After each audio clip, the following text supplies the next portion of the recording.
I am that I am. Адамус of sovereign and free domain. Welcome to our gathering. Special thanks to Yoham for the beautiful music. We'll be calling on you in just a bit. That's the mark of a true master, when you can just get on the stage in front of everybody, but mostly yourself, and just assume the role. Just be there.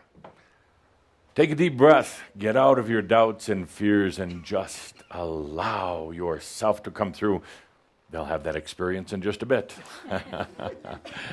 Welcome, dear Shambra. Welcome. Good to see all of you. Surprised to see all of you, actually. You know exactly what I'm talking about.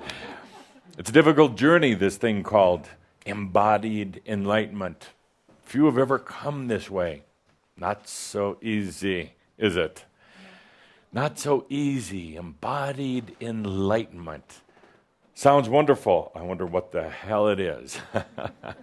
The funny thing is, when we do our classes, when we do our gatherings, I ask that question, what is embodied enlightenment? Very few can actually give an answer. But the interesting thing is, you may not be able to give the answer from right here, but you already know. That's why it is such a passion, such a desire.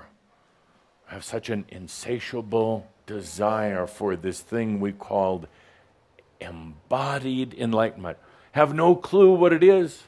Mind doesn't understand, never will, never can, can't even plan it, can't figure it out, but you know what it is.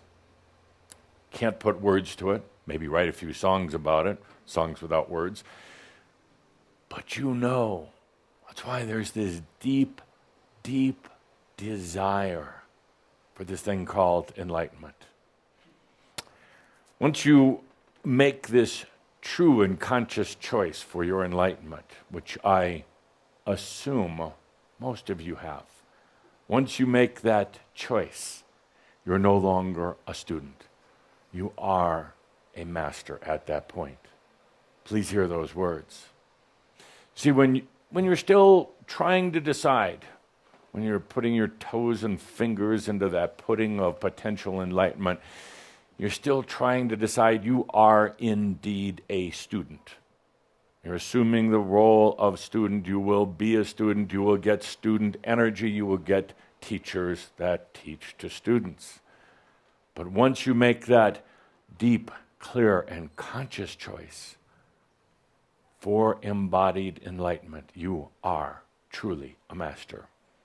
And you start attracting the energies that a master and only a master can attract.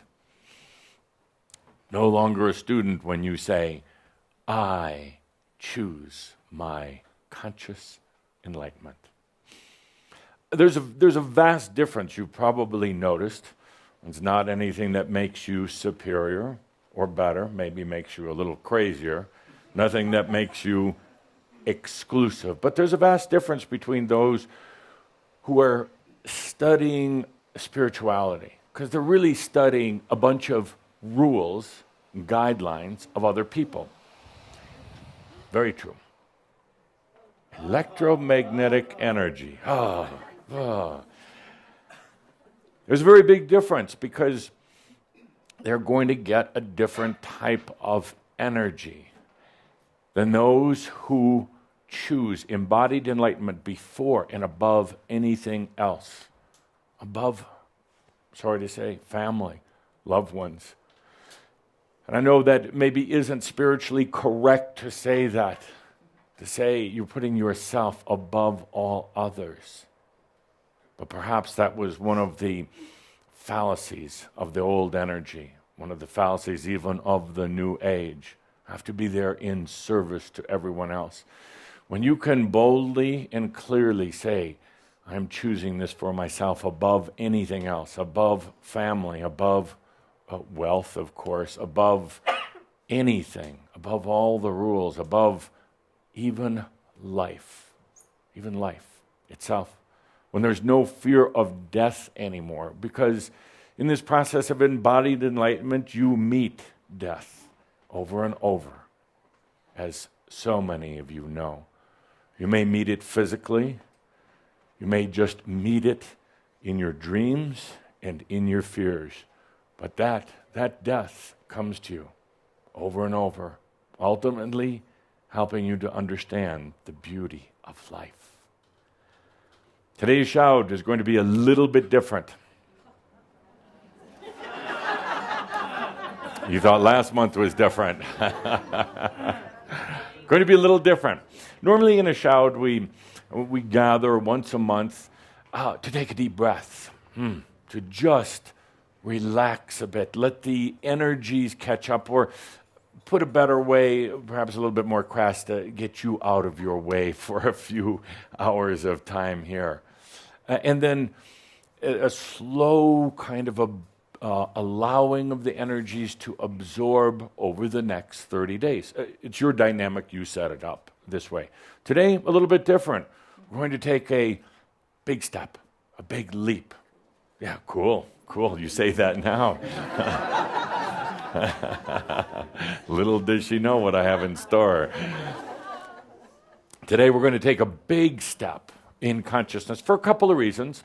It's been an interesting, challenging 6 months into this new era. Year one of the new era. How about that? Been an interesting and challenging 6 months, filled with a lot of things, which we'll talk about today. The energies have got you a little rigid, got you a little tight, and so you've called for this to be a shift. We'll do a shift. We have the honor of Johan being here to guide us through a beautiful mirab. And mirab is when we just allow, when you get out of your way, you get your butts out of the way, literally. If last month was the shut up shout, this is get your big butt out of the way shout.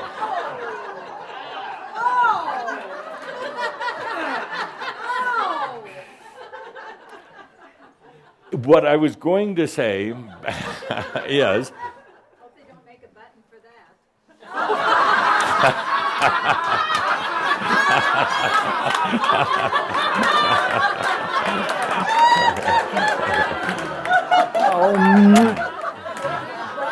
She said, I hope they don't make a button for that. No, we're making a poster. What I was trying to say is that enlightenment, beautiful, wonderful thing, except or but, when you put your butts in there. When you put enlightenment, yes, but, you have all these different buts, and they tend to get in the way. I'm going to explain today, prior to our mirab, about how your butt distracts energies. It truly does.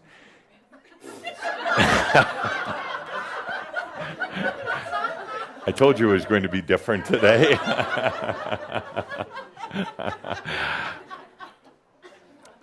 I choose embodied enlightenment, period. Except it's I choose embodied enlightenment. But what about, and fill in the blanks. We've already had these discussions. Fill in the blanks. It could be, what about my family? It's a big one and an important one. And you're honored for caring about them.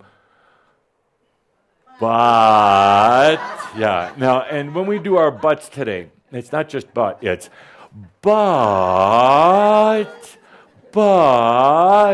and perhaps if we're so lucky, Johan will even do a butt song.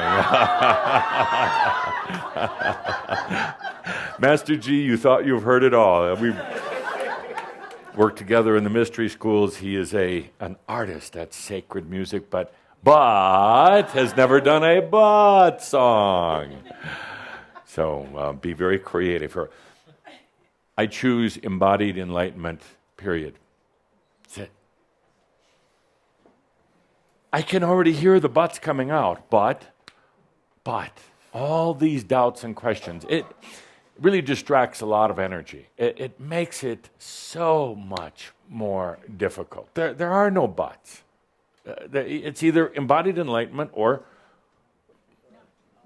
not, or call it what you want. Stay on in the old energy human form, wavering, going back and forth, and being indecisive and doubting. That's actually the type of energies you're going to attract. So we're going to talk about that today and then have a miramba. So it'll be a little bit different than normal. I'll try to keep this short as long as Cauldre doesn't talk so much. I heard your comments about his endorsement, his enthusiastic, inspiring endorsement of Joham's new CD, Mystic Traveler. So first, before I do go anywhere with this, let's talk for a moment about Egypt. Cauldre asked me if we could spend a few moments talking about Egypt. A lot of interesting dynamics and something I am going to ask you to watch.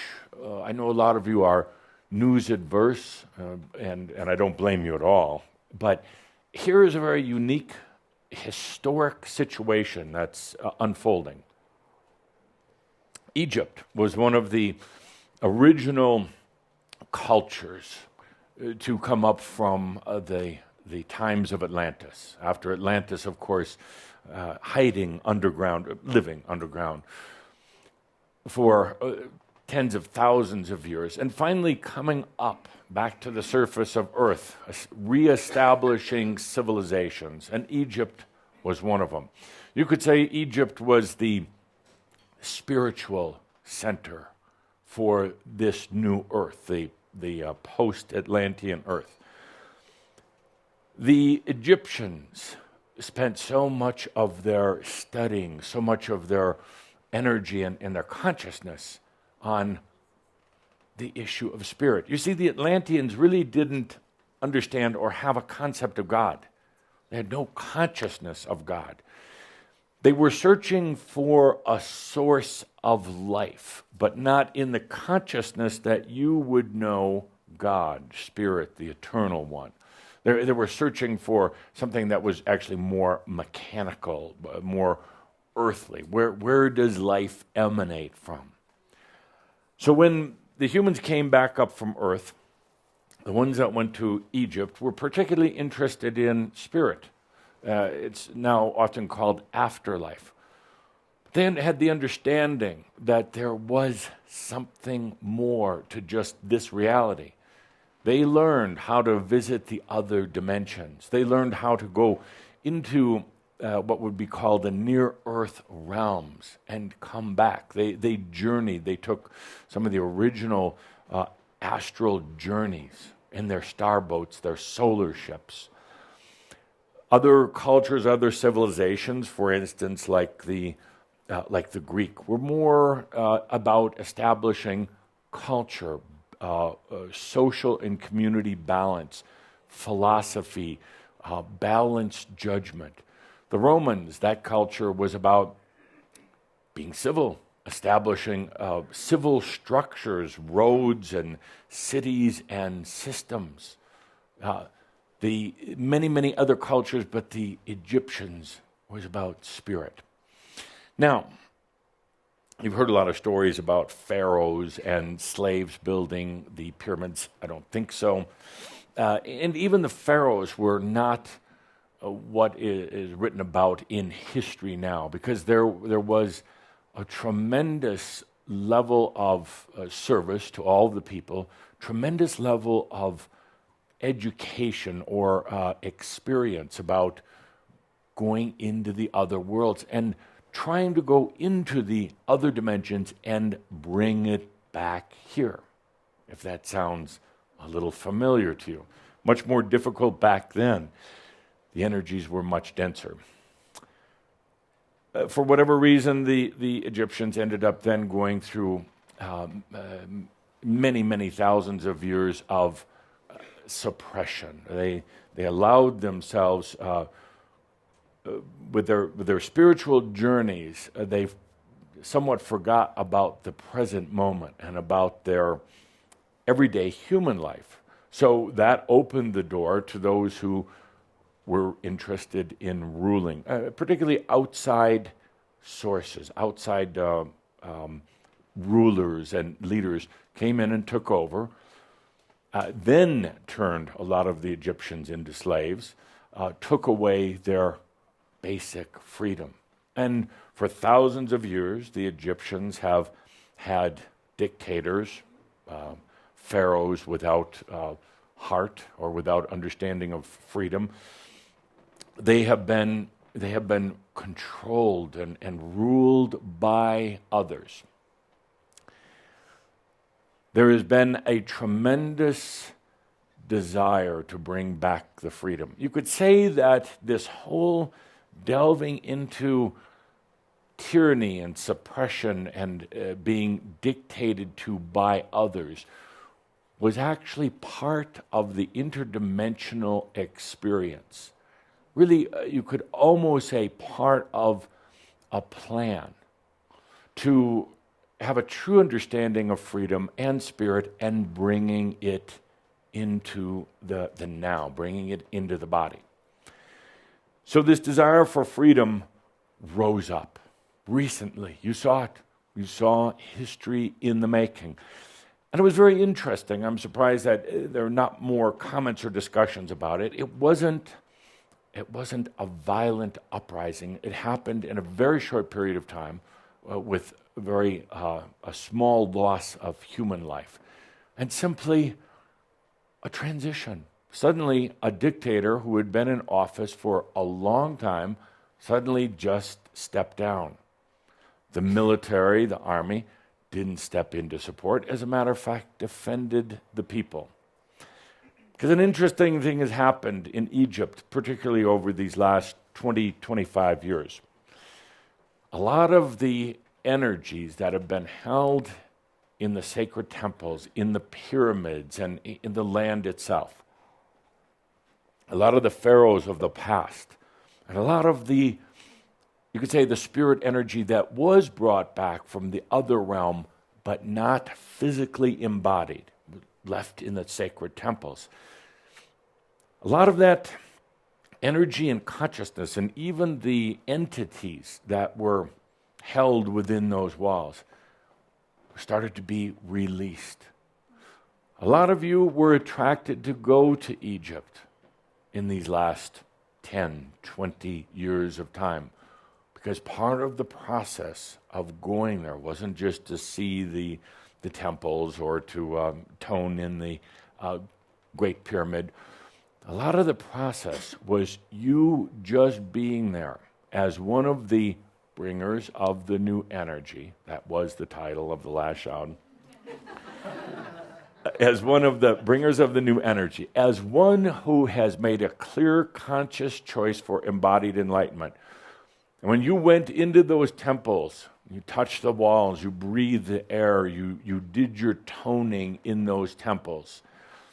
Those entities and the energies that were contained in the walls, in the land itself, and even in the people, those energies were released and freed. It's like the passing of the baton. They felt your presence. They knew that the new ones were finally here, and they could be released from their job as energy holders that they've been doing for so long. So when they were released from their energy holding, from their, in a way, the type of a crystal prison, when they were released from that, knowing that the new ones were here, it also released a deep passion that they had, a deep love for this place called Egypt. And that love, that passion that they have goes beyond religions. It goes far beyond religions. It goes beyond politics. It goes beyond Western versus Eastern culture. Any of that goes beyond everything. It's a deep love for this place that has played such an important role in humanity's opening to the consciousness of true spirit, beyond any religion, beyond any rule. A lot of these entities and energies didn't just pass through the veil, go to the other side, but they chose to stay in Egypt. They chose to be there in loving support for anyone who chose the freedom of Egypt, of the people and of the land. So many of these energies are still there and they're still present. So you'll find strange and unusual things happening right now in this place called Egypt. You'll find that, as you just saw in the last few days, you saw what some are calling a coup, but actually, and this is what would seem very strange. Here you have ancient beings, pharaohs, priests, those who truly understand astral travel and the interdimensional realms. They are staying around now to assist those who are choosing freedom for Egypt. And an interesting alliance is being made between these ancient beings and the army. You don't see that too often. You don't see that too often at all. To the point where there are those who, we're having a little inside talk here. Calder's worried about whether others are listening. And does it matter anymore? No. Good. So we'll just say it. So there are those military leaders who have the title of general or some fancy supreme commander who are actually very spiritual. They really understand spirituality. They understand Egypt's soul and its heart. And they wear the uniform, but inside they are very sacred human beings. They're working right now with these entities and energies who have come from the temples, who have been released from the past. They are working with those who are truly working for the freedom of Egypt, for the people. Now, the people in general, we'll take a step back a bit. Several years ago, I talked to you about freedom. Are humans really ready for it? And of course, everybody nods their head and says, sure. But are they really? It's like saying, are you ready? Are you really ready for your enlightenment? And you say, well, sure. Yeah, it sounds great. Bring it on. Boy. But, here we go with the but. So Egypt is a very interesting example right now for the world. After many years of dictatorship and lack of most general freedoms, we have a situation now. Can they handle freedom? Now, they said yes in a way. They basically pushed out a dictator without a lot of bloodshed. Suddenly, they started getting a taste, just a taste of freedom. But suddenly, the buts move in, the doubts move in. They start wondering, can we really handle freedom? What is freedom? Does freedom make us just like America or Canada? Or does freedom corrupt us? Does it make us capitalist? Is freedom this negative anti-Allah, anti-God thing? So they put a lot of buts in there.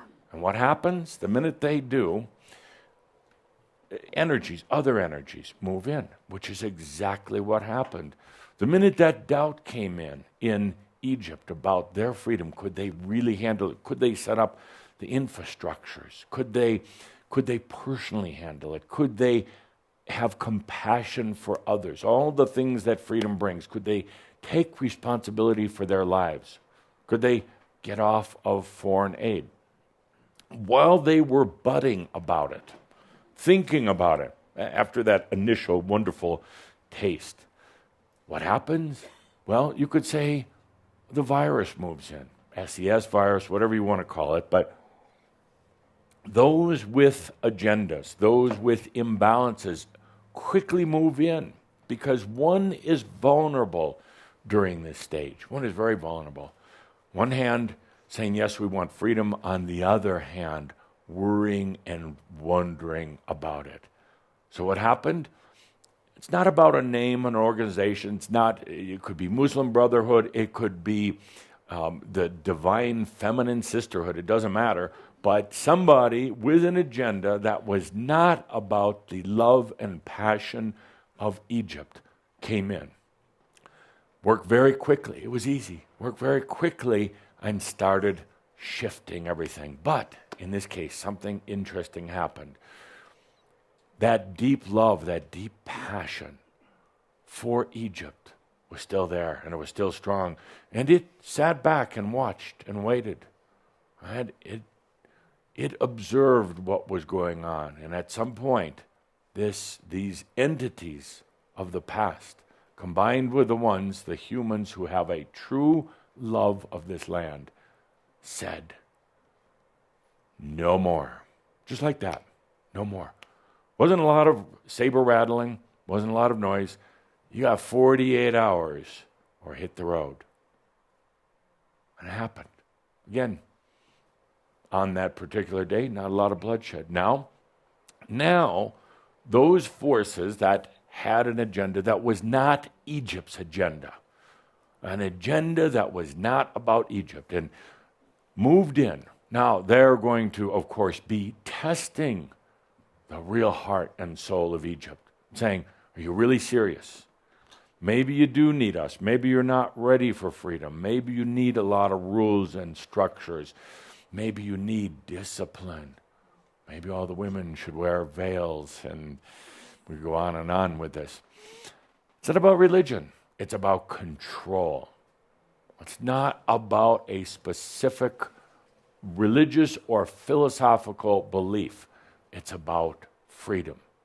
And over these next few weeks in particular, you're going to see how this shakes out. It's going to be fascinating to watch. It's Egypt's story, but as you already know, it's your story as well. You could replace the word freedom in Egypt for the I am within yourself. You've allowed yourself the dictatorship of something that wasn't really you for a long time. Call it your parents, your teachers, society, belief systems, probably more than anything else, your aspects, and to a degree, your mind, controlling and ruling. Yet all this time, this desire for freedom and a desire for enlightenment. Desire for enlightenment is the freedom also from the incarnational cycles here on this planet over and over and over again. Gets a little boring after a while. Time to move on. So you chose, or you had this feeling of your own freedom, your own enlightenment. And at some point, you threw the dictators out. You learned about aspectology, and you said, get out, integrate, or whatever. Said, but I'm not going to let you run my reality anymore.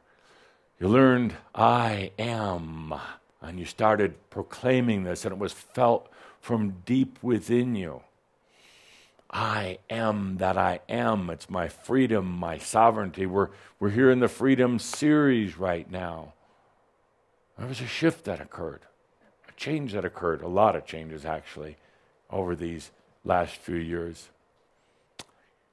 But, there are a lot of buts in there. A lot of buts, a lot of worrying, a lot of wondering, what's going to happen? Maybe I'm not doing this right. A lot of going back to things, my friends, that you knew weren't serving you, but yet you went back to them because they were comfortable. Even going back to a certain degree and letting other people, other things, and other aspects run your life. So what happened? That these energies with an agenda come in. One could be represented through other people, probably more so through your own aspects that come in and start, well, thank you. Start taking over. Running things once again, because you're very vulnerable, very, very vulnerable at that point. But then we get back together on a day like today, get back together and we say, no more. We're not even going to give yourself 48 hours. You got until 5 o'clock. It's an hour and 20 minutes. That's it. And why not? Egypt is actually a really good external example of what happens when, whether it's a people or a country, whatever, chooses their freedom. And the cycles, the evolutions that you go through, and some of the challenges that you go through. So today, in just a bit, we'll do our major shift. Not a little one, a big one. A big one. But before we do, question for you. Last month we talked about you being bringers of the new energy. It's actually a very impressive title. It's more impressive than even being a general in the army. It's actually more challenging than being a president of a corporation or a country. I would go so far as to say it is probably, if you took a list at the stress level of all the jobs that there are, I'd be at the top. Truly, they'd be at the top. You're not just making little changes, you're making huge changes, and you have to face yourself every day. Toughest thing a human will ever do. They find every reason in the world to fill their day with activities so they don't have to face themselves. You've chosen to face yourself. Toughest thing a human can do. So here you are, bringers of the new energy, whatever you want to call it, the soon-to-be enlightened, the ones who are bringing new energy to this planet, the ones, and Calder's questioning me if I'm just, fluffing you up a little bit. Absolutely not. That's why I said before, I'm surprised you're here. I mean, really, I'm surprised you're still here. I mean, I'm surprised you're still on this planet. It is stressful. It is so challenging. It's not incremental. It's not linear. It's mind-boggling what you're doing.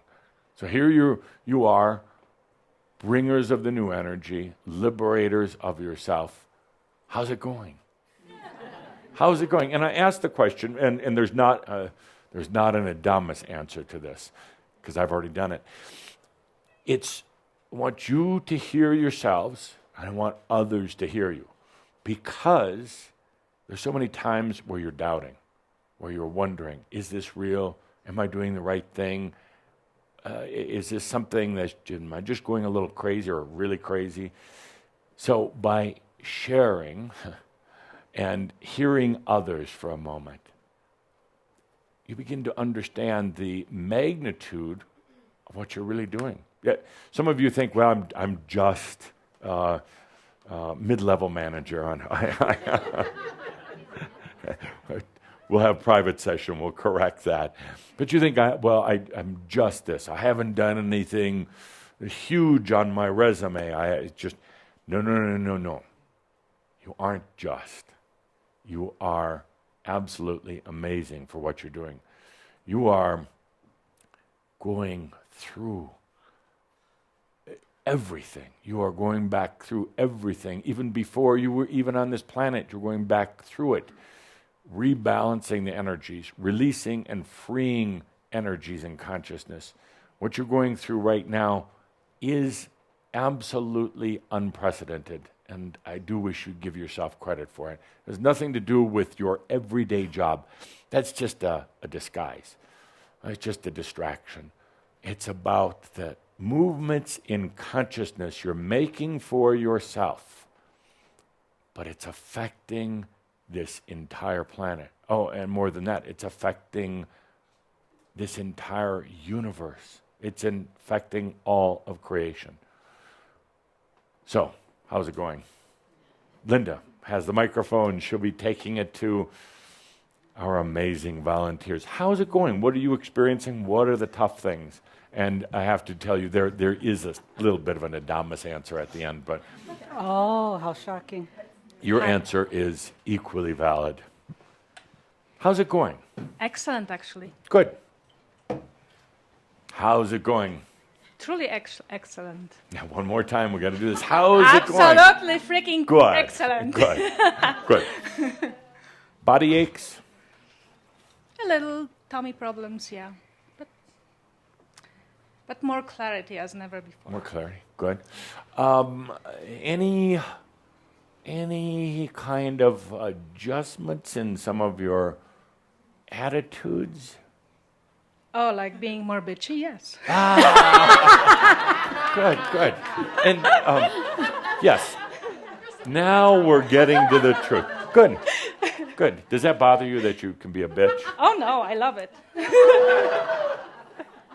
Good, Yeah. good. Why do you think that you get bitchy? I just don't give a shit anymore. I am all for enlightenment.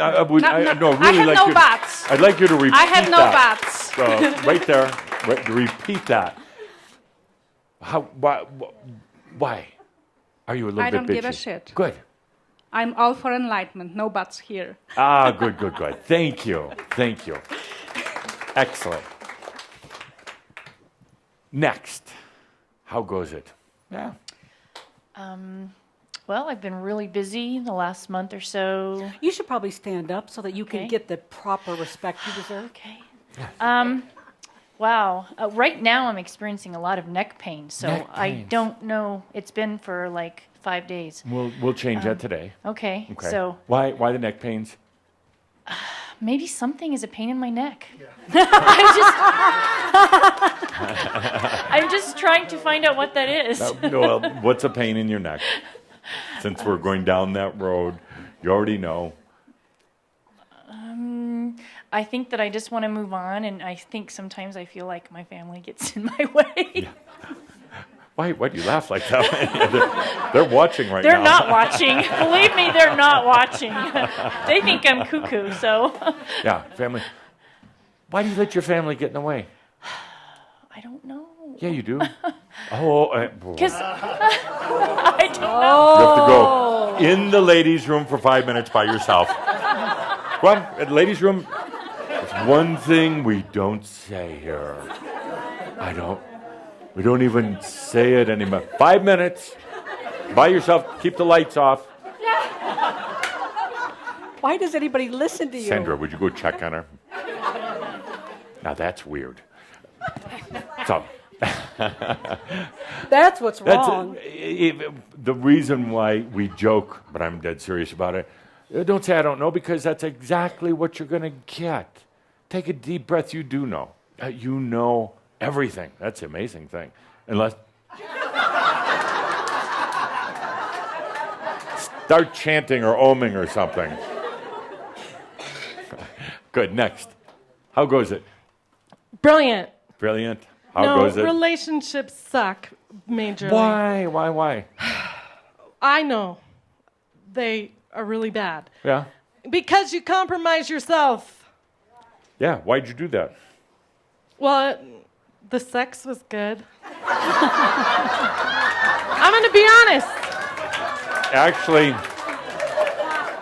It is. since we're talking, it wasn't. You hardly remembered it. What? I was watching. That's creepy. Relationships. Where does your relationship come from? What? Where does mine come Yeah, from? yeah. We met here.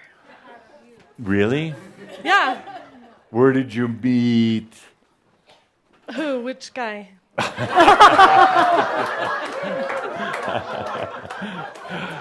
You know, and then to have a child, you don't give us enough guidance. I'm going to tell you that right now. I don't feel like you but help I us do, my out. dear. I did not have children in my I know. lifetime of enlightenment. I had on. And Yes. what the hell am I going to do now? No, I love him dearly. But sometimes Why- I want to kick him off my leg, and put him in the trunk. You talking about your husband or your child? Well, both. Both of them. So we have a little relationship thing going on here. I love the first word was, oh, brilliant. Where are we now? No, it wasn't brilliant. I lied. Yeah.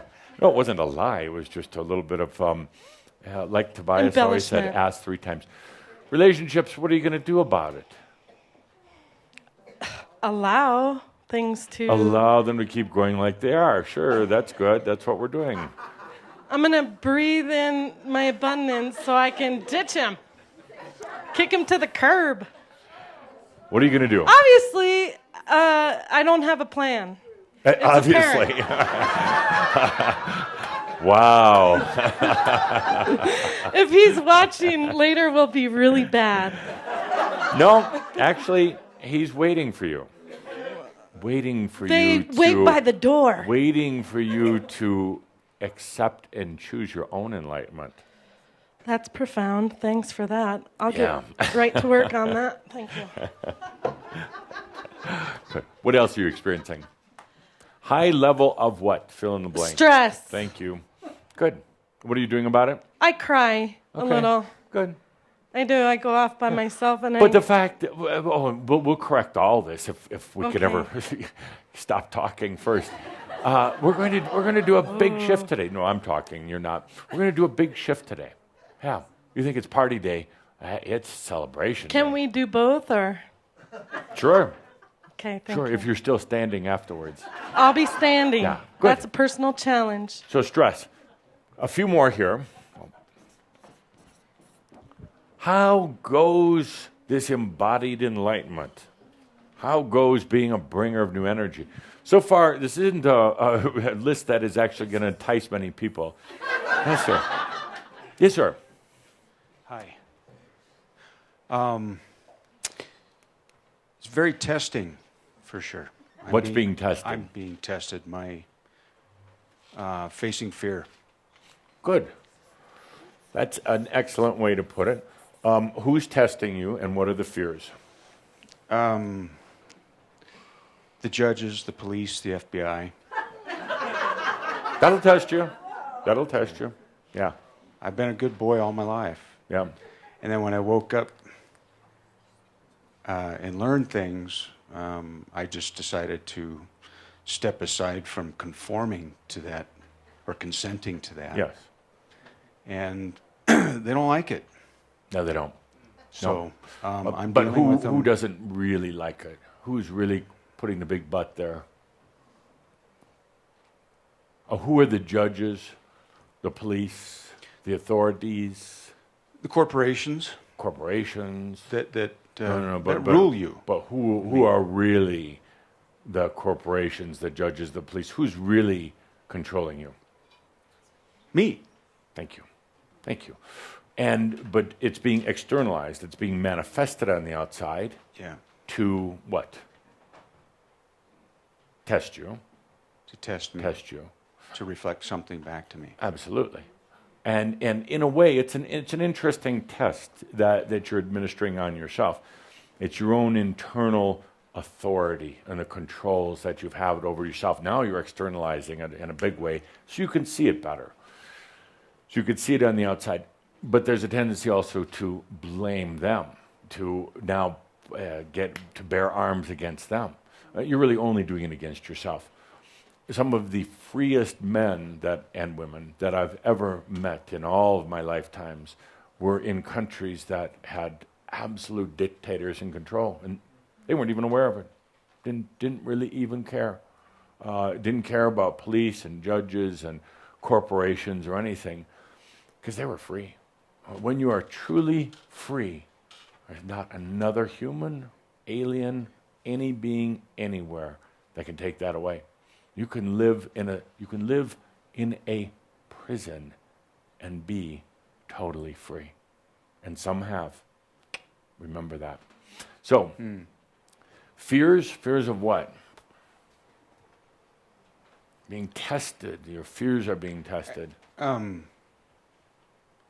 If you don't mind me putting Actually, it's words testing my trust in in that everything's perfect. This is the way it is. And it's not?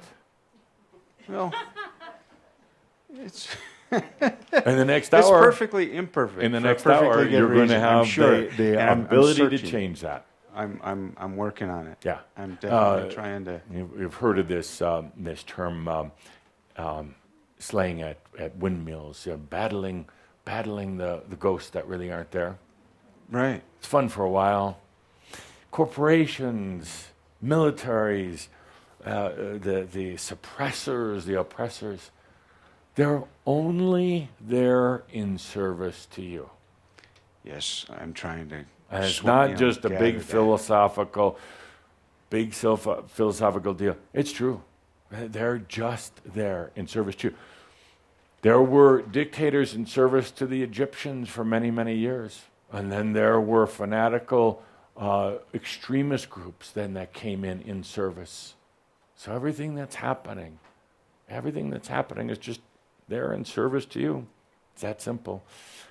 When you're ready to get off of conspiracies and outside forces suppressing you, you will. It'll be just like that. Just like that. There's a little bit of an interesting game that goes on with it for any of you. Any of you.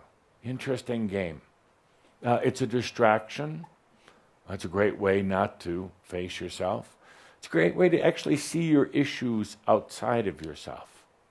But I can say that there is no conspiracy, there is no government, there is no secret society that can ever take sovereignty away from a free being, ever. Just doesn't happen. Remember that. Thank you. Good. Stop tilting at the windmills. It's fun for a while, but first of all, I guarantee it's a battle you'll never win. They'll win because you've already given away the power. It is hugely draining on your energy, your physical body, and extremely draining on your own happiness and joy. Truly is. And I'm speaking to you, but I'm speaking to everyone here. So, 2 more, and we need to move on with our exercise. How's it going? Really well. Good. How's it going? No, really, surprisingly well. Yeah, so surprisingly well. What did you think would happen? Why is it so surprising? Well, I didn't know what was going to happen.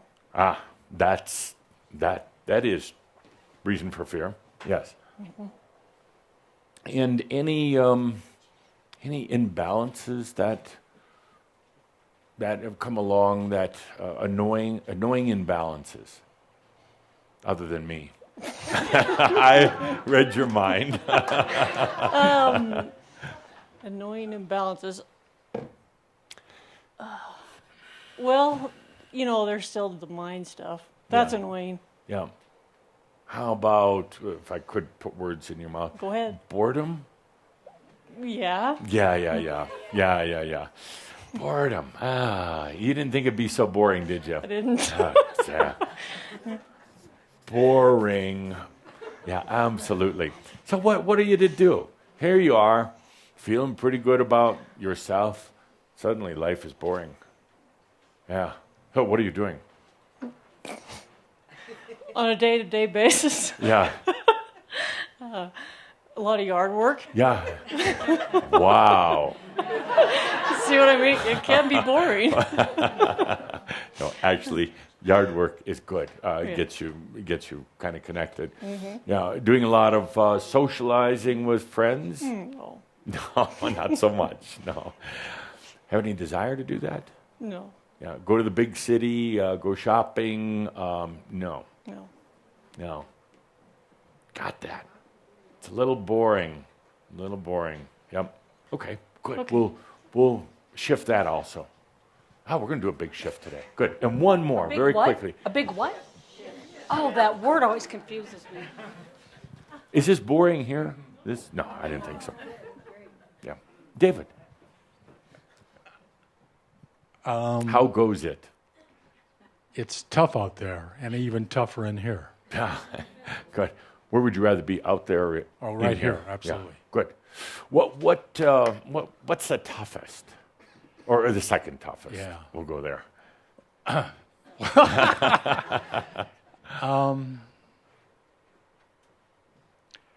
Total self-acceptance is probably the toughest. Self-love.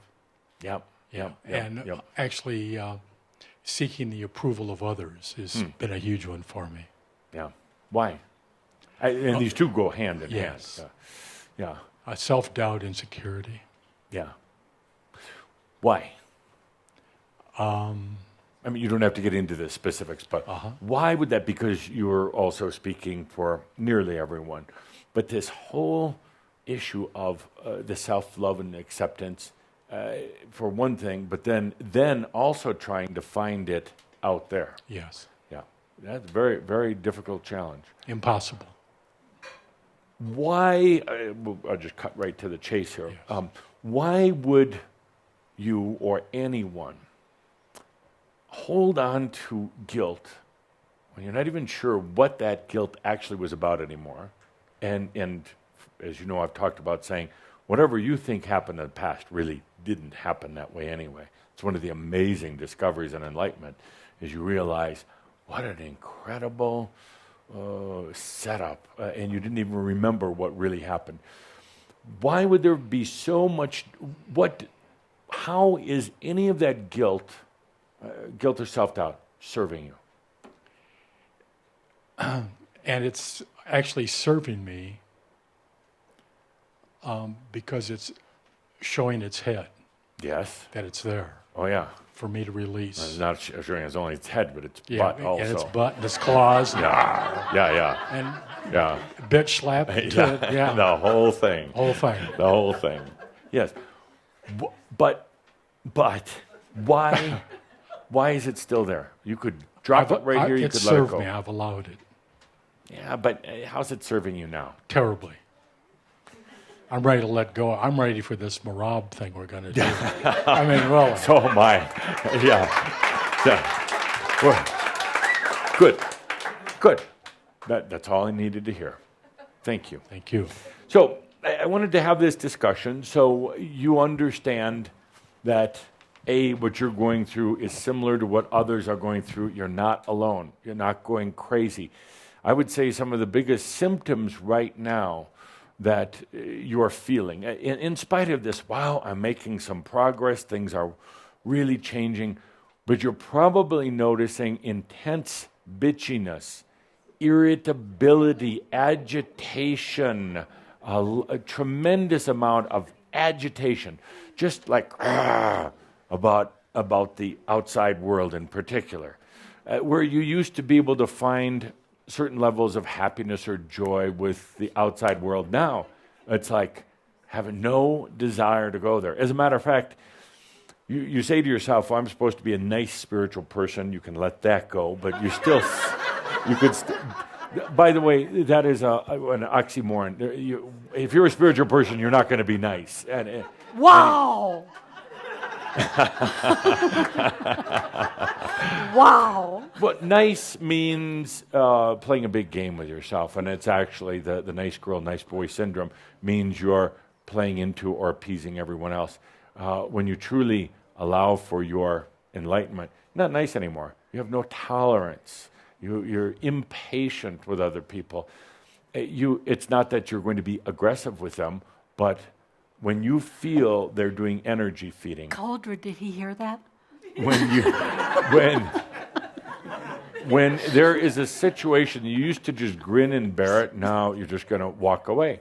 And it's not that you're going to try to combat or hurt the other people, but you just have absolutely no patience. So irritability, impatience, bitchiness, it's very natural. For where you are right now. No, it doesn't mean you need to be aggressive with others.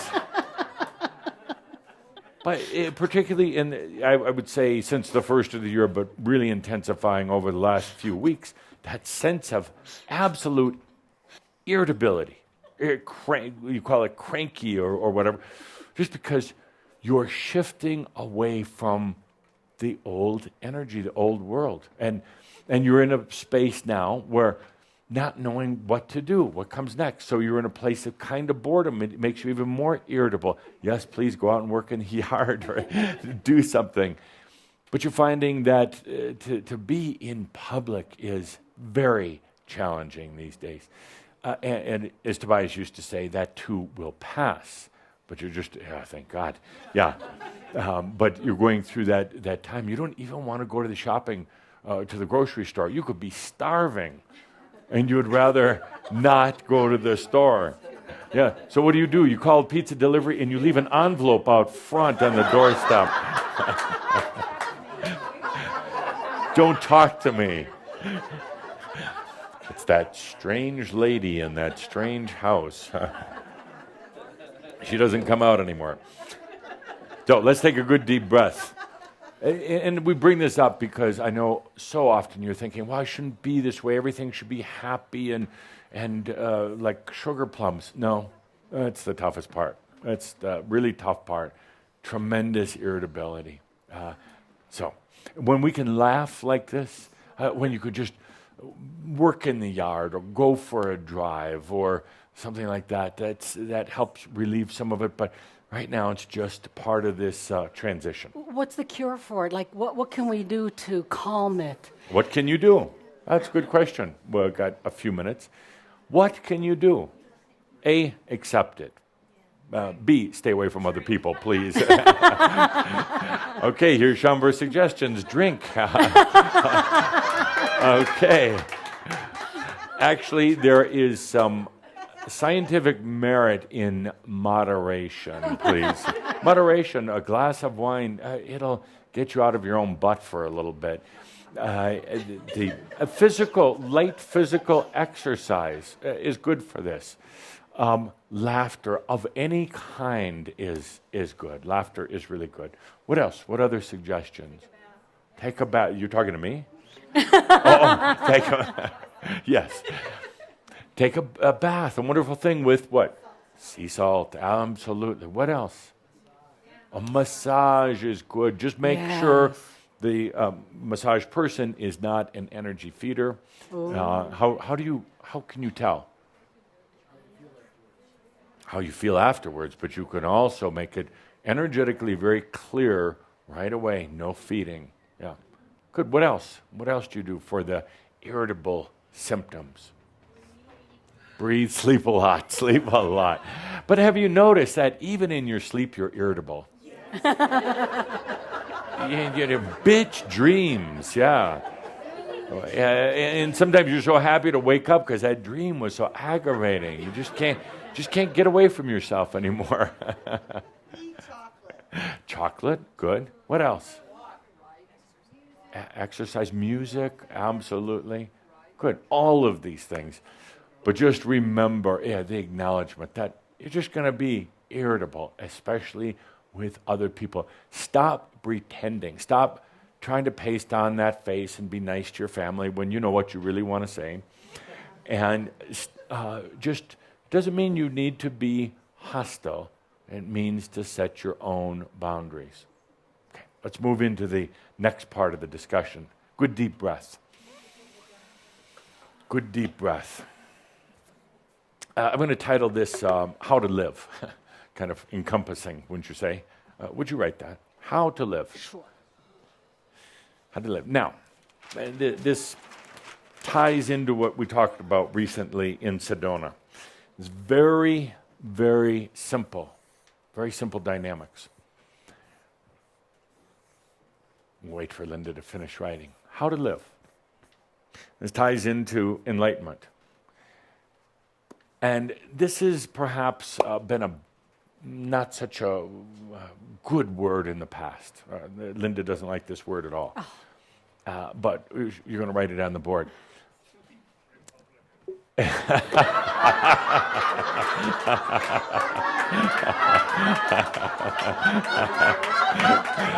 Republican.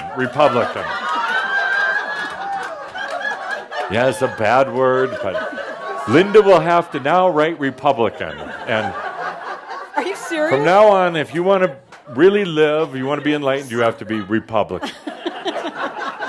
only in a somber gathering. The word is assume.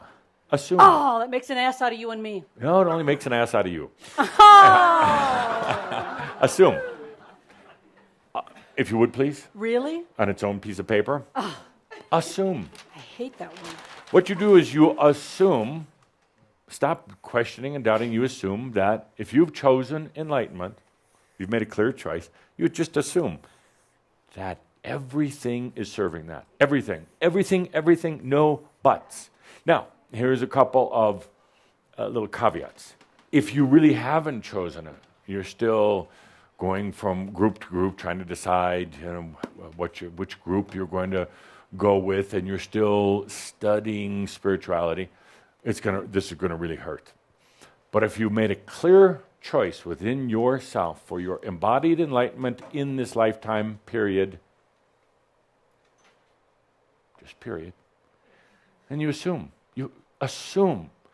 Because you see, what happens is you doubt. So what happens is, I'll give you an example here. Oh, no. Oh, no. See, you're already doubting. You're already doubting. Hey, excuse me, gentlemen. I need more than that, and we need some chocolate to go with it. So this is good. Thank you.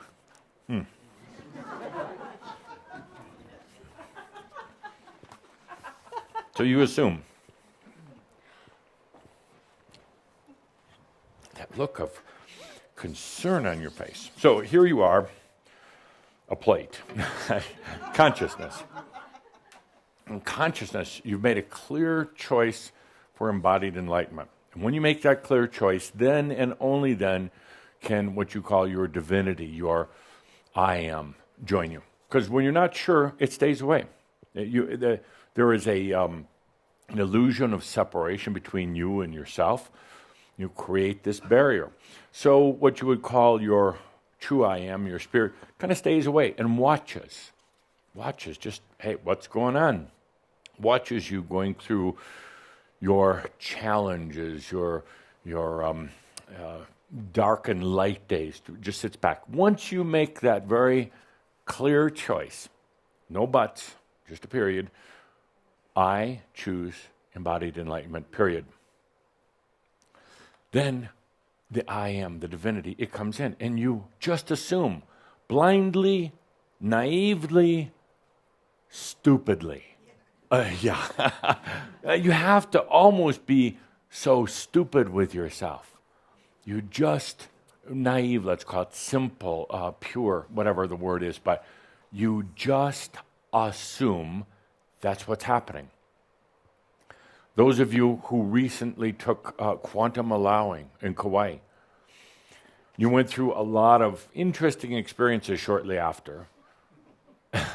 Interesting. You just have to assume you're in the midst of quantum allowing.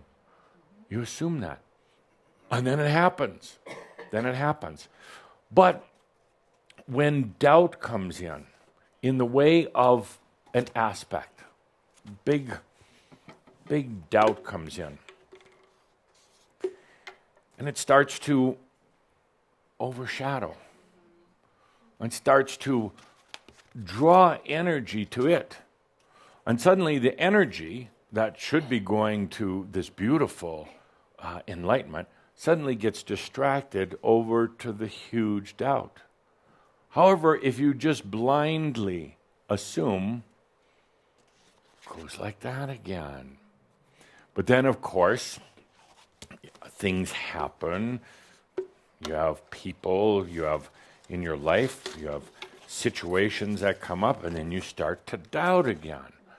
And it starts to take the energy, and it starts to cover up your let's say, your purity. And now you get all discombobulated. The energy's going everywhere but to you. It's all getting tied up in the doubts. So what do? You just dumb down. No buts. Just go back to the clarity.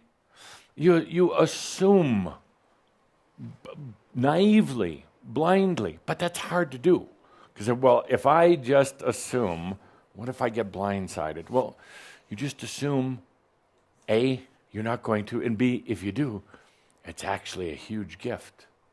You see, all these doubts that come in, they're coming from everywhere, David. They're coming from aspects and guilt.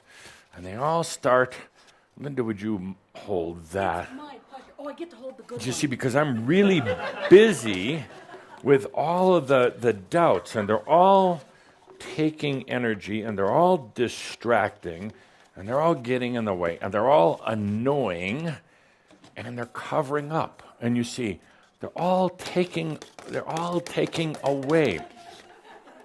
So what do? You take a deep breath, that naive breath, and you just assume. You assume, dear God, that, I'm calling you God, you assume that if you've chosen embodied enlightenment, that's all that's going to happen. Now, of course, get over here. Now, all the doubt starts coming in and covering up, you see. But it takes energy. It's very distracting. Pretty soon, you're even going to forget what the hell you're here for, embodied enlightenment. And you start doubting that because you've got all these questions going on. And you just stop. You take a deep breath. You say, we're going to do a mirab today, and a mirab of assuming, and we're going to get rid of, nobody got hurt. I assume that you're masters. Nobody was smashed in the face. Should we tape this? You can tape it there. The true spiritual concepts are not complex. Matter of fact, they're so simple. You go, really? That's it? For enlightenment, all I have to do is assume? Absolutely. But remember, the doubts come up. They get in there. I gave this little example of Egypt. Oh, choosing freedom, it's going to be great. Boom, all of a sudden, all these outside elements come in. You with yourself. You choose, a part of you that's had this longing. You can't even put words to this longing for enlightenment. You choose enlightenment. But the buts come up then. The doubts come up. They literally start taking energy and even consciousness away. They start distracting. And then you just start questioning even more. Maybe I'm not doing this right. Maybe I need to read this book. Maybe I need to do this therapy. Maybe I need to do this and that. No. All you do is assume. Assuming, you could say, takes a lot of trust. Well, it takes total trust. But at this point, what else do you have to trust? Nothing. Nothing. Assuming means adopting yourself. It means adopting you. It means adopting or taking on or taking ownership for the fact that if you've chosen enlightenment, why would anything but enlightenment happen? Why? God, which is, by the way, not what you think it is, isn't sitting up there saying, I don't know, I don't think they're ready for enlightenment yet. Oh, God doesn't care. You can choose enlightenment, you can choose total separation, doesn't care. There's no forces out there, any forces anywhere, that are actually working against your enlightenment. The forces that are out there are working for the people that don't want enlightenment. You see, they're much easier to work with. There is not anything other than what we call some aspects of doubt or guilt within yourself that are working against you. And actually, they're not really working against you. They're just doing what you've asked them to do. Interfere. Run interference. Your doubt aspects, your guilt aspects, your whatever aspects, they're just doing what you asked. The moment that you just assume that everything is about your enlightenment, then it becomes so. It's a little bit of a trick on yourself, in a way, but it's an honest trick on yourself. Because otherwise you keep thinking about it and stressing about it, and your body starts hurting and start wondering what you're doing wrong, and pretty soon you just give up, which is actually about the best thing you can do. But that form of giving up, getting out of your own way, you have to get to such a painful emotional and physical place where you just give up, surrender. You do it right now without all the pain. As a matter of fact, in this mirab, we're going to release some of that physical pain. In this mirab, we're going to release a lot of those aspects, all the aspects that are doubting and causing that exhaustion that you're feeling, the physical and emotional exhaustion. Enlightenment is difficult enough anyway because you're going through deep level biological and changes as well as going beyond the mind. But when the energy is going to all these aspects of doubt, it makes it many, many times more exhausting. So here's our opportunity in this beautiful mirab to just assume, call it trust, call it whatever you want, but assume you've chosen embodied enlightenment. Now, assume that it is becoming so. That's simple. No buts. There are no buts. There are no buts, but my children. No. Might as well just walk out the door right now if that's what you're going to do, because otherwise this mirab will either hurt or it will disappoint you. Were you leaving? There's no buts about, about anything. There are no buts in it. There are no buts in saying, but I'm worried what's going to happen, because that's a big but. I'm worried what's going to happen if suddenly this embodied enlightenment occurs. No buts. This is it. This is it. So it is assuming enlightenment. Just assuming it. Because your only other option is doubting it, fighting it, worrying about it, waiting for it. Why? Just assume enlightenment. And dear Yoham, assume the stage.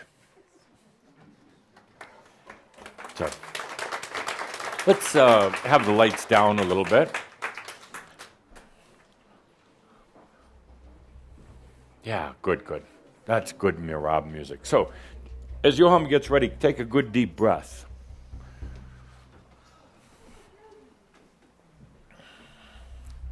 Assuming.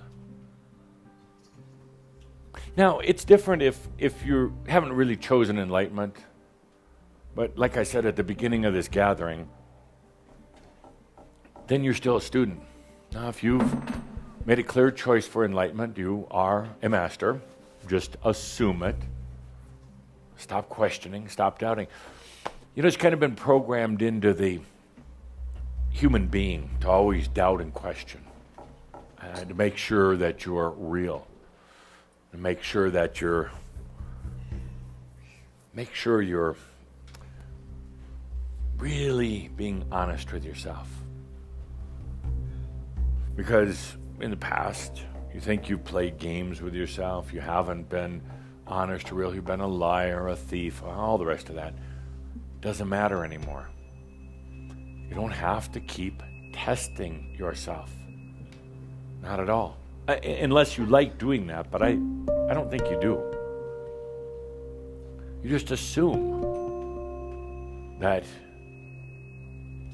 everything that's happening, every energy that's coming to you is about enlightenment. You just assume that everything that happens, including your irritation and aggravation, is about enlightenment. And it is, by the way. Your irritability, because you're no longer going to falsely tolerate things you find intolerable. You assume that everything that happens, taking the wrong turn on the road, it's not just fate. It's not this group of angels making you do that. It's not because you're a bad person. You just assume, awesomely assume that everything that's happening, every iota of energy, every ray of energy, whether from the earth or whether from cosmic or crystal, is about your enlightenment. And a funny thing happens, then it is. If you start throwing buts in there, but I'm not sure. Just think of these plates. I just demonstrated covering up. They take energy.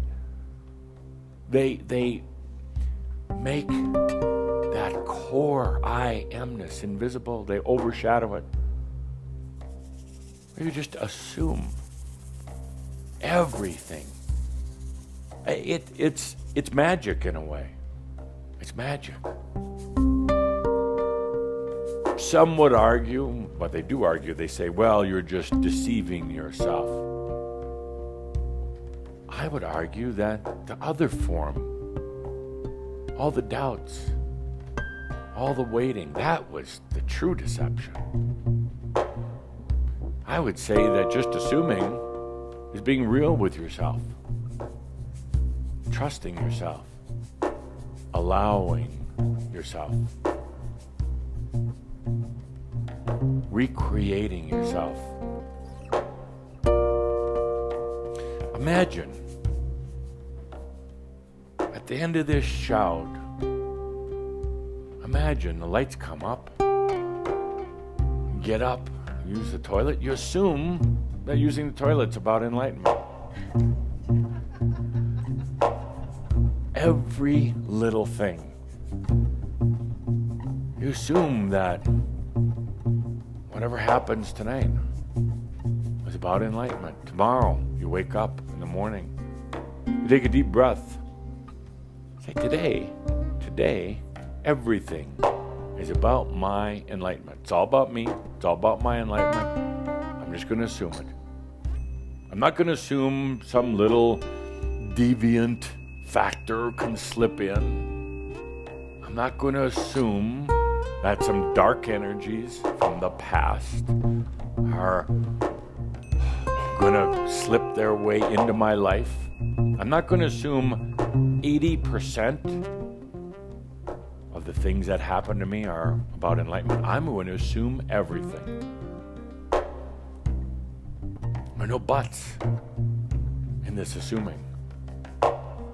It's only the buts that make an ass out of you, but not me.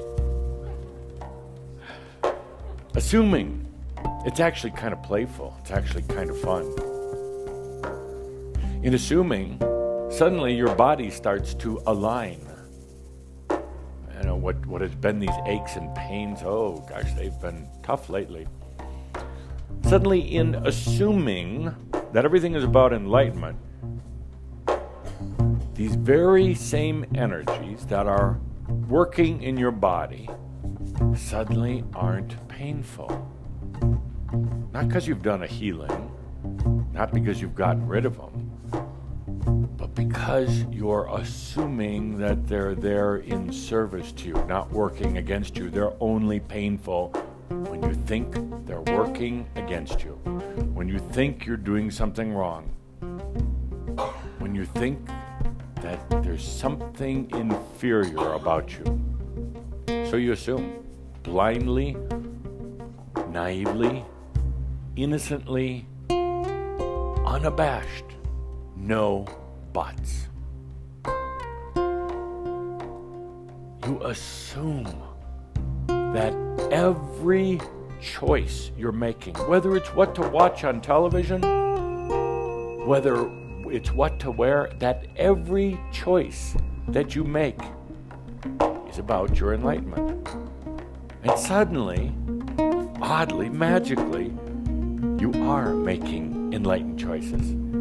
You're not making choices from a place of doubt or worry or consternation or fear or what will others think. suddenly every choice is enlightened. No matter how simple it could be. Whether to have fruit juice or water. Suddenly, with that assumption of enlightenment, it is an enlightened choice. And suddenly whatever it is that you chose suddenly becomes an enlightened drink. It's like magic. That assumption of enlightenment, everything then becomes about enlightenment. If you decide to drink the fruit juice instead of the water, it becomes enlightened fruit juice. This thing that you call reality, not really. Reality is what you choose. That's it. You can assume enlightenment, then your reality will be enlightenment. You assume you are a master, and everything will respond to you as a master. Kind of what many others do, most others, actually everyone does, is they assume they're doing something wrong. Even if they're just assuming 5% is wrong, they're going to get some wrong energy. Oddly enough, the focus goes on the 5% rather than the 95%. So it actually becomes a lot more than 5%. It becomes a way of living. You assume that there's something wrong. You assume that somebody's out to get you. You assume that things are going to go bad. Well, then they do. It's not a mind thing. It's not thought. It's choice, what you choose. Let's take a deep breath and let's go deep now with the music into assuming. Yes, you can blindly assume that you're a master. The energy doesn't care. Energy will serve you. The energies will align to whatever you're choosing. Choose lack, believe in lack, and it gets there. Believe in conspiracies and all this others, then it will be there. Assume that everything's about enlightenment, and it becomes so.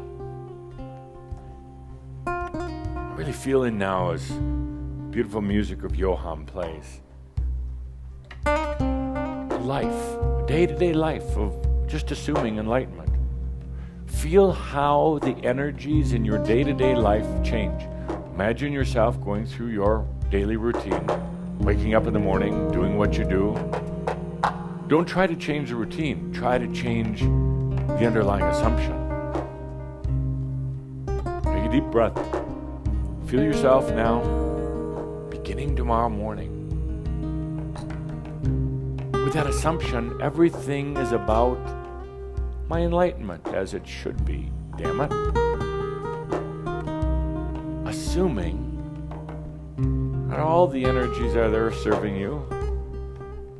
Assuming, actually, you don't need to do much. Because the energies, they come your way. So, here we go. Into assuming. You're the master. You've chosen embodied enlightenment. Now you've come to this point on your journey of experiences. You've come to this point where there's a pedestal, a marker. You look at it and it says, the master assumes. The master assumes. You think to yourself, wow, that means I've gotten to this point where I actually go beyond thinking. I just assume. I go beyond planning. I just assume. I go beyond doubts because they weren't a lot of fun. I just assume. I step into a magical type of reality now because I'm just assuming. You could call it something else if you want, knowingness, trust, but I like the word assuming. just going to assume everything is going to serve me. Now, feel into your day, into your activities. Oh, now what's going to happen here, you're going to see some faces. Faces of people you know. Faces that you don't necessarily recognize. They're going to challenge this assumption, but what do? You just take a deep breath, smile, just go on assuming. You just go on assuming that everything is for your enlightenment. Because actually it is.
So here we are in this marab. Marabs are nice. You don't have to listen to me quite so much. You can drift off to sleep a little bit. Marab's kind of a nice, graceful shift. But let's assume this isn't just a regular marab. Let's assume you came here today for a huge shift. It's been a tough 6 months. Taking its toll. A lot of doubt sneaking in. A lot of good things happening, but it's been tough. So let's just assume that this is a super mirab.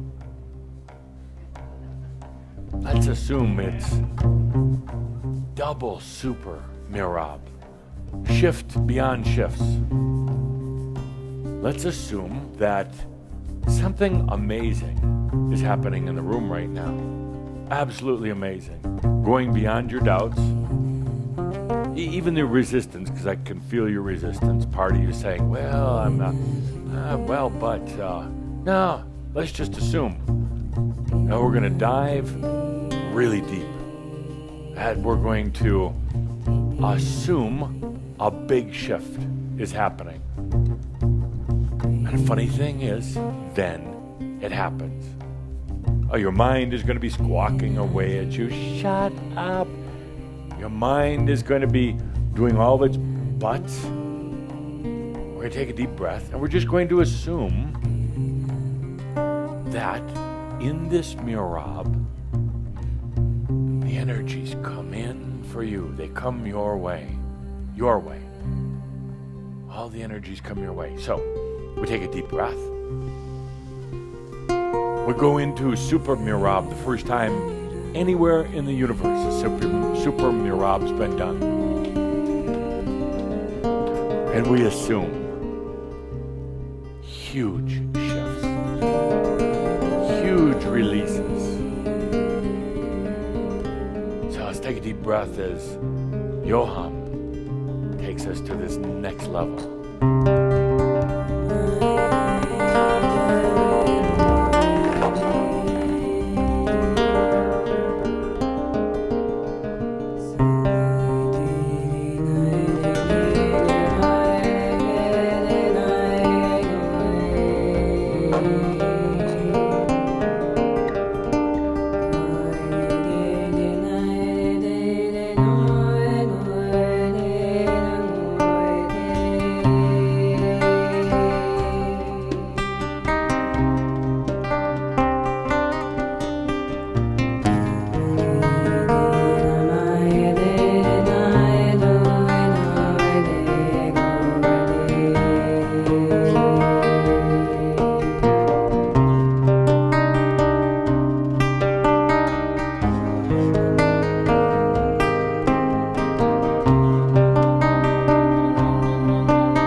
send out certain energy probes.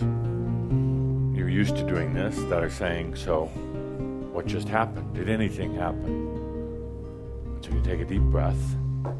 You go back to assuming, well, yes, it did. Yes, it did. Why? Well, because I chose it. It's that simple. The energy probes go out there and say, but do I feel different? Do I look less tired? Am I smarter? You know exactly what to tell the mind at that point. You just take a deep breath and you assume that something happened. You assume that this is actually probably the best mirab we've ever done. I had the biggest level of shift and change with the least amount of resistance. In other words, it just happened. You assume it. The energies, which are always in service to you, they go along with it. They realign themselves. And then it becomes reality. Damn, that was the biggest energy shift, consciousness shift I've ever seen any group ever go through. That easy. You see, the masters, the true masters, they understand how simple it is. They understand that, well, it started with this thing that Tobias talked about many years ago, acceptance. Acceptance. I talked then about allowing. Now we've got, you assume. If you're accepting, you're allowing, you just assume. Everything's about your enlightenment. Let's take a deep breath. Really letting this beautiful mirab, letting it soak in, letting it do its final little shifting. See, when you assume that it's about enlightenment, those physical issues you walked in here with, those emotional issues, relationship issues, all the other stuff, suddenly all those energies shift and realign. Suddenly they're really not problems anymore. They either go away or they serve you sweetly in your enlightenment. Let's just let all this soak in for a little bit. After a super mirab, you just have to kind of relax for a bit. Take a good deep breath.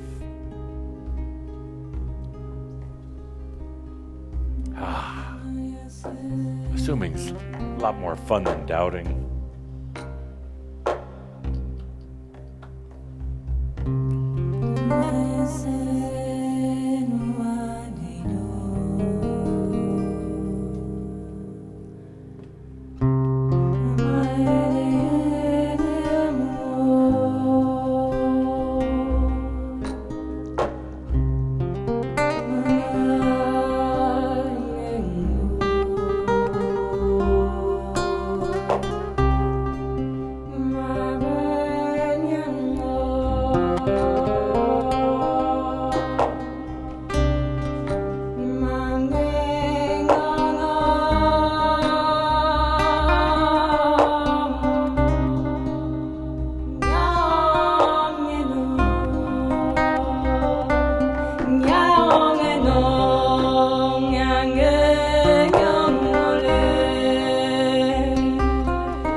Days when you feel you have to put on your battle armor. You have to, whether it's battling with kids, a job, or just yourself.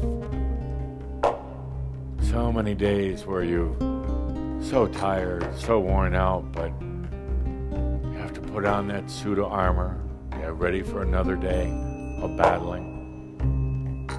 Not anymore. Just assume every battle is done.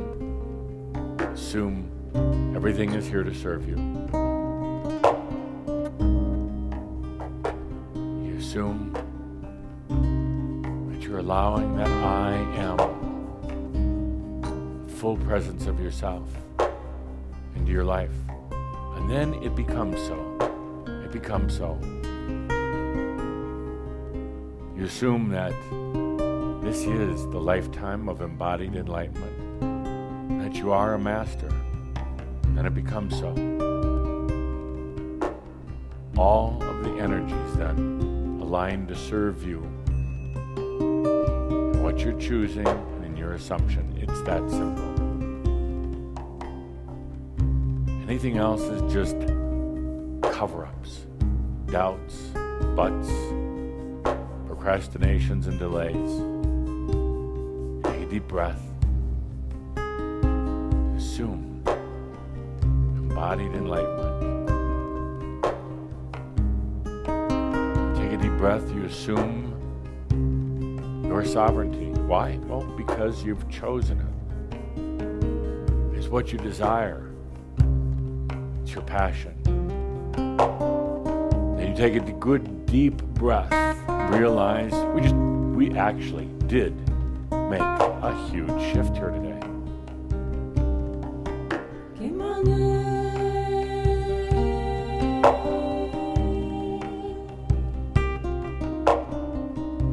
And then you take a good deep breath and you assume that all is well in all of creation. And then it is.